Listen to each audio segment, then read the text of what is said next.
Bom, vamos fazer um vídeo aqui de atualização do nosso Tempra pré-série, né?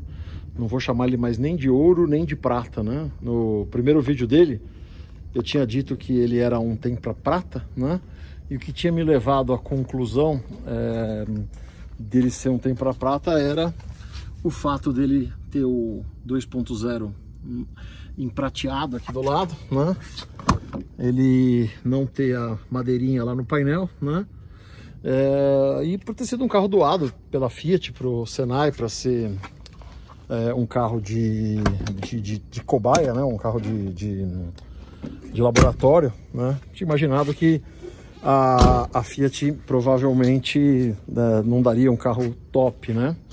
Mas o legal da internet é isso. Depois que a gente postou esse vídeo, veio um monte de informações legais, e por conta desse monte de informações legais que vieram, né? Tô gravando um segundo vídeo aqui, né? Bom, acho que basicamente duas coisas bem bacanas aconteceram. Primeiro foi um vídeo do Felipe, caçador de carros, né? Foi um cara que na época tinha muito mais convivência com esses carros do que eu tive, né? Eu na época acompanhava, gostava, tal, mas o que eu gostava na época era isso aqui, ó. Eu gostava de Dodge e de Opala, né? Os Tempras a gente via, né? Gostava, achava bacana, gostava muito de carro e tal, mas a gente nunca teve em casa, né? E aí a gente foi descobrir os Tempras, sei lá, uns 10 anos atrás, o carro legal que eles são. Então uma coisa que me levou a achar que ele era prata foi um erro. Por quê? Porque a gente tem esse azul Gurundi aqui, esse cupê 16 válvulas, né? E esse carro ele é um ouro, né? E o ouro ele vinha com o 2.0 douradinho, né? Então eu imaginei que também os primeiros viessem com o 2.0 douradinho. Mas não, o Felipe explicou no vídeo dele, né, que uma coisa que até incomodava ele na época era os Tempra ouro na época, os primeiros, né, virem com o emblema dourado atrás, né, e virem com ele prateado aqui do lado. Então não tinha uma coisa padronizada entre os emblemas da frente e os emblemas de trás, né? Mesma coisa acontece com os Diplomata Collectors, né? Que tem a lateralzinha Diplomata SE em dourado, mas atrás eles têm o Chevrolet e o Chevrolet 4.1S em cromado e não dourado. Ainda bem, né? Que dourado ia ficar horroroso. Outra coisa que eu lembrava também é que essas risquinhos da Fiat no ouro, ele vinha dourado, né? E no nosso carro aqui, ele tá prata. Então, era mais um indício aí que o carro poderia ser um prata, deveria ser um prata, né? Mas aí, pelo que o Felipe mostrou, e mostrou as revistas de época, e aí a gente já assinou embaixo aí que isso não necessariamente faria dele um prata, ele poderia ser um ouro, se não tivesse com os emblemas. A segunda informação legal que ele trouxe foi uma revista que eu tive na época, aquela revista que tem o Tempra de lateral, aquela 4 rodas que tem o Tempra sendo lançado novo, né? E que naquele carro, claramente um pré-série, o 2.0 aqui era preto, né? Ele nem prateado era. E mostrando uma foto de traseira, claramente via-se que o carro não tinha emblemas atrás, né?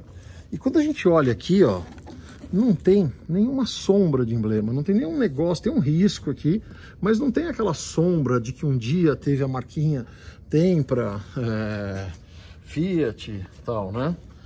E olha como é legal isso, né? É legal isso porque assim, eu já tinha até comprado os emblemas, né? Emblema usadinho para restaurar. Aqui o Fiat, né? No outro bolso o Tempra prata, né? E se não é informação, a gente já ia fazer besteira, né? Então a gente já vai guardar esses emblemas aqui. E esse carro, provavelmente, ele não deve ser nem ouro, nem prata, nem nada. Deve ser simplesmente um carro pré-série. E acho que grande chance dele não ter tido mesmo os emblemas atrás, como o Felipe falou no vídeo dele, né?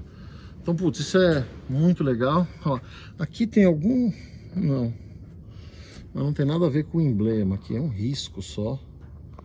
Não tem nada que se encaixaria com o perfil do emblema aqui, sabe? O correto seria você ter uma mancha, uma marca atrás, né? Ó, saiu daqui, mas não tem nada, né? Não tem nada que indique aí que tenha tido alguma coisa tanto lá quanto aqui, ao contrário da grade, que na grade sim, né? Na grade tinha aqui um Fiat, né? Você vê que tem resto de cola aqui, de fita dupla face, né? Então aqui realmente tinha. Então a gente vai precisar enfiar um aqui, né? Bom, então coloquei até o outro azul Gurundi aqui para dar um como é que fala o caipira, para ornar, né? E para mostrar também onde foi que a gente comeu bola aqui nos douradinhos, né? Então, 3 coisas legais que aconteceram. A primeira foi o vídeo do Felipe. A segunda coisa foi o seguinte: um monte de gente dizendo que esse carro era a álcool por conta do filtro de ar dele, que esse filtro de ar dele, depois, né, ele acabou ficando só usa álcool. Então quem comprava um Tempra álcool, ele vinha com esse filtro de ar, com esse filtro de ar diferente, né? E só que depois veio a informação de outra pessoa, né, que os primeiros carburados a gasolina também tinham esse filtro, né? Então o que acontece? Como a gente não tem o reservatório, né, de gasolina para partida frio, né? E como na tampa de combustível dele tá aqui gasolina, né? E não tá com cara de ser trocado isso, vamos ver como é que é a do Coupé. Ó, exatamente igual, né? Originalzinho e tal, né? Como tá gasolina aqui, como não tem o reservatório, como o filtro era o mesmo, tanto para os álcools todos como os primeiros a gasolina, então a gente chega na segunda conclusão de que o carro realmente era gasolina, o carro não era álcool, tá? Terceira coisa legal que aconteceu aqui, a Fiat deve ter dado um monte desses Tempras para o Senai. Por quê? O que veio de relato de gente dos lugares mais diferentes do Brasil, dizendo que estudou no Senai e que tinha um Tempra igual a esse, alguns casos em cor diferente, muitos casos com exatamente a mesma cor, foi uma coisa de louco, né? Então veio o cara falando de Mogi Guaçu, o outro de Vitória no Espírito Santo, o outro de São Caetano. Cara, a Fiat deve ter dado muito desses carros para o Senai. E quando a gente vê o número dele de chassi aqui, o 260... Um amigo meu, que tem uma loucura por chassis aí, ele começou a levantar os carros com chassi inferior a esse, né? Só achou 11 registros vivos inferiores a esse, e todos esses entre 178 e 260. Então a Fiat deve ter moído muito carro no começo, não era simplesmente uma versão nova, era um carro totalmente novo, né? A Fiat deve ter feito muito teste com esses carros, né? Deve ter scrapeado muitas unidades e deve ter doado muitas unidades para o Senai. Recentemente acabei tendo contato com uma pessoa importante lá da Fiat, tinha ficado tomar um café, não deu certo por questão de agenda, por questão de viagem, e agora por conta dessa quarentena resgatada aí, não vai ser tão cedo, né? Mas eu tenho acesso na Fiat para tentar ver se tem algum registro disso, né? Registro de quantos carros a Fiat deu para o Senai, ou se tem registro desses primeiros Tempras aí, né? Então, pô, tá ficando cada vez mais claro aí a história, né? Provavelmente esse carro não tinha emblema mesmo, provavelmente ele é um pré-série, com um monte de itens do ouro, mas não todos os itens do ouro, então talvez nem ouro nem prata, ele seja simplesmente um Tempra pré-série, né? E a gente está gostando cada vez mais dele, né? A história vai ficando cada vez mais rica, né? E aí não deu tempo de mexer nele ainda, então a gente vai partir para fazer uma montagem dele, né? E é engraçado, né? Que a gente vai gostando mais dos outros carros que a gente tem, né? Por exemplo, a gente gosta pra caramba desse carro, putz, que legal, que não sei o quê. Aí a gente vê esse na mesma cor, né? Só que, putz, super novinho, super bonito, olha que lateral lisa, né? E 2 portas ainda, né? Deu mais vontade de gabaritar esse carro aqui ainda. Esse carro é muito bom de andar, né? Ele, ao contrário do Prata, que tem vídeo no canal, ele foi um carro que rodou bastante. Aquele Prata tem baixa quilometragem, né? Esse é um carro que rodou bastante, mas ele é muito íntegro, muito bom de andar, né? Muito bom de mecânica, é um carro que a pessoa usava mesmo, né?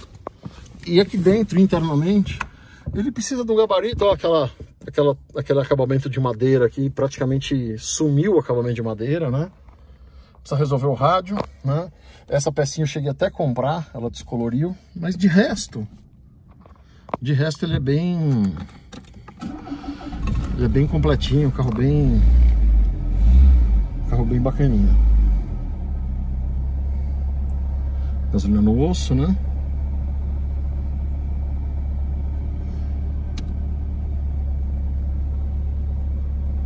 Ó, um carro com 151 mil quilômetros, né? Então um carro que cumpriu a sua função de automóvel, né? Tendo sido usado, mas os forros de porta são muito bons, toda a forração de bancos é muito boa, os dianteiros são muito bons, os traseiros são zerados, né? Normalmente quem compra o carro duas portas dificilmente leva a gente atrás, né? E aí, putz, você sabe que eu sou, quem acompanha o canal aqui sabe que eu sou obcecado por carro de duas portas, né? A gente vê essa carroceria de duas portas aí, putz, acaba ficando super mega animado aí. Então beleza, eu vou finalizando esse vídeo aqui, agradecendo todo mundo que ajudou a desvendar até agora, né, a história desse carro aqui. As pessoas que estudaram no Senai e que mandaram seus relatos aí dos lugares mais diversos do Brasil. Agradecer o Felipe também, deu uma aula de tempo aí. Quando o carro estiver andando, pelo menos, vamos chamar ele para fazer um test drive no carro aqui. E para finalizar, porque não podia ser diferente, né? Queria encerrar esse vídeo aqui mandando um abraço para ele, pro Ítalo, né? Um abração pro Ítalo aí e até a próxima. Valeu!